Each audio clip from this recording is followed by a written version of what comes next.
Jokowi pakai kemeja putih lagi, Jokowi pergi makan lagi, Jokowi bersalaman lagi, Jokowi sepertinya belusukan lagi. Ini mengundang tanda tanya besar bagi kita. Apa sebenarnya agenda Jokowi ke depan? Kita akan percakapkan di Bukan Partai Politik.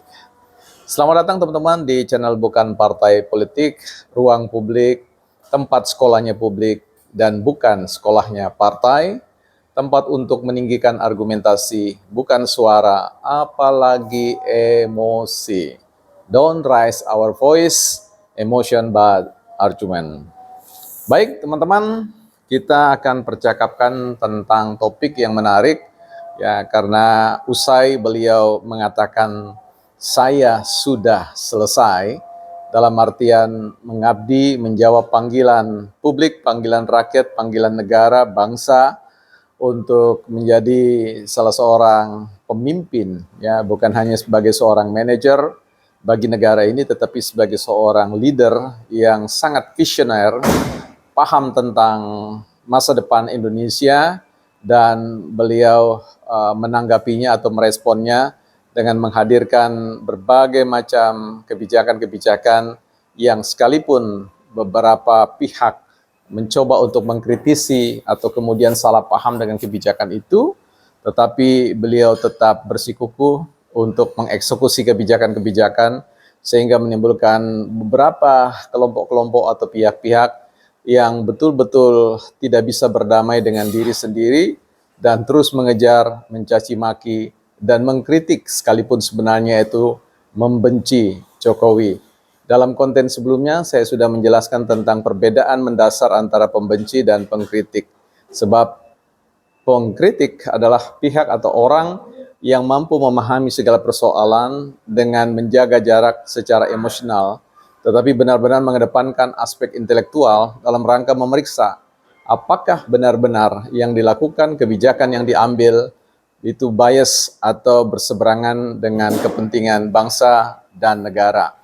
Kita lihat setelah beliau mengatakan sudah selesai atau tuntas, beliau kembali ke Solo, walaupun kehadiran beliau di Solo atau kepulangan beliau masih disertai dengan ejekan-ejekan terkait dengan persoalan nebeng pesawat TNI Angkatan Udara, yang itu menimbulkan rasa sakit hati dari semua mereka yang mencintai Jokowi, seolah-olah habis manis sepah dibuang. Inilah yang kemudian membuat beberapa waktu ruang publik kita diisi dengan kritikan-kritikan kepada seorang jurnalis yang dianggap keterlaluan tentang persoalan itu. Tetapi mari kita tinggalkan tentang hal itu, kita akan masuk dengan kembalinya ya Jokowi dalam aktivitas keseharian, persis menggambarkan tentang siapa Jokowi di awal-awal ketika ia masuk di dalam dunia atau panggung politik sebagai wali kota Surakarta, gubernur, dan kemudian menjabat dalam 2 periode sebagai Presiden Republik Indonesia.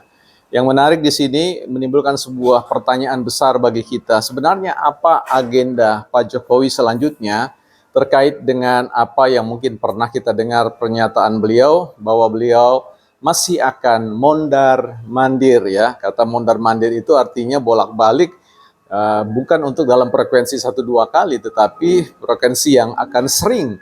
Dan itu menimbulkan sebuah tanda tanya apa yang sudah ditandatangani oleh Pak Jokowi bersama dengan Pak Prabowo terkait dengan kolaborasi mereka di dalam rangka mengalahkan ambisi-ambisi kelompok-kelompok tertentu untuk menguasai negara ini, atau meminta legitimasi dari publik untuk memanajemeni atau meliding ya Indonesia di 5 tahun yang akan datang. Tentu di balik semua itu kita tidak pernah tahu. Jokowi dan Prabowo lah yang tahu tentang persoalan itu. Yang bisa kita baca secara publik bahwa tentu Jokowi akan masih mengamankan, ya, bukan hanya kepentingan negara tetapi juga dirinya dan keluarga dari orang-orang yang ingin menghilangkan eksistensi Jokowi dan keluarganya dalam catatan sejarah, atau kemudian memburuk-burukkan nama mereka, memberikan label yang dalam pengertian teori label saya katakan merupakan sesuatu yang paling jahat, ya, karena kita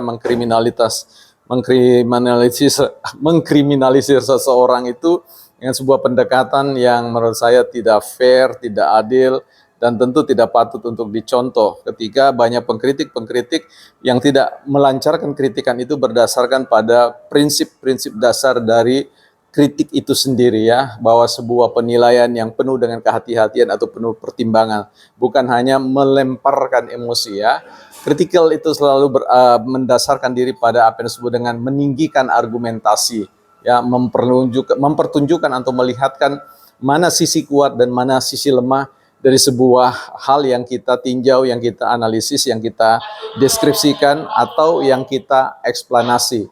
Nah, ini menjadi sebuah catatan penting bagi kita untuk melihat sebenarnya ke depan, kembali kepada persoalan Jokowi belusukan lagi, menjadi tanda tanya besar bagi kita untuk melihat apakah agenda ya untuk setelah beliau satu hari dalam suasana tidur, ya beliau kemudian bangun lagi ya, kemudian melompat dari tempat tidur dan mulai berjalan-jalan, mulai makan sate, mulai makan gudeg, mulai salaman sana sini, mulai sholat berjamaah bersama dan seterusnya, yang betul-betul asli menunjukkan tentang siapa sebenarnya Pak Jokowi dalam keseharian yang biasanya kita lihat. Ya, kita tidak tahu desain strategi apa lagi, konstruksi apa yang kemudian coba diimplementasikan oleh Pak Jokowi setelah beliau rehat dalam satu tidur yang sangat pendek, tetapi tentu tidur yang sangat penuh makna filosofis ya, sebuah perenungan yang sangat dalam,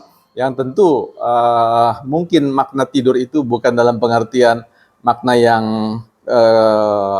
denotatif ya, tetapi makna yang konotatif, bukan makna yang sebenarnya, tetapi merupakan hiasan tentang tujuan-tujuan berpolitik. Kita tahu bahwa keberadaan Pak Jokowi ini tentu dia sudah menjadi seorang yang katakanlah sipil, tapi biasa, orang biasa.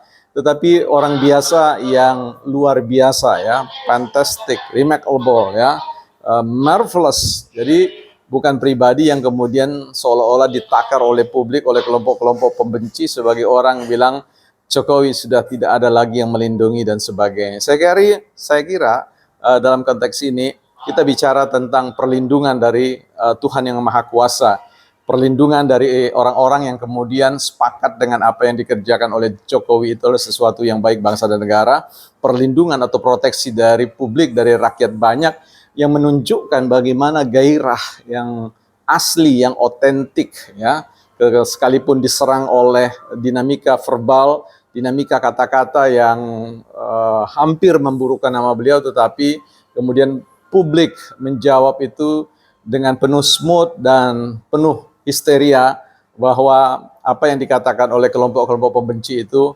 bukanlah realitas yang sesungguhnya, dan mereka membuktikan kepada publik penerimaan terhadap Jokowi itu sangat besar, dan kita semua tercengang melihat rutinitas beliau layaknya sebagai seorang yang penuh inspirasi, yang ketika kita melihat bahkan menjabat tangannya, kita termotivasi untuk ada pada barisan beliau.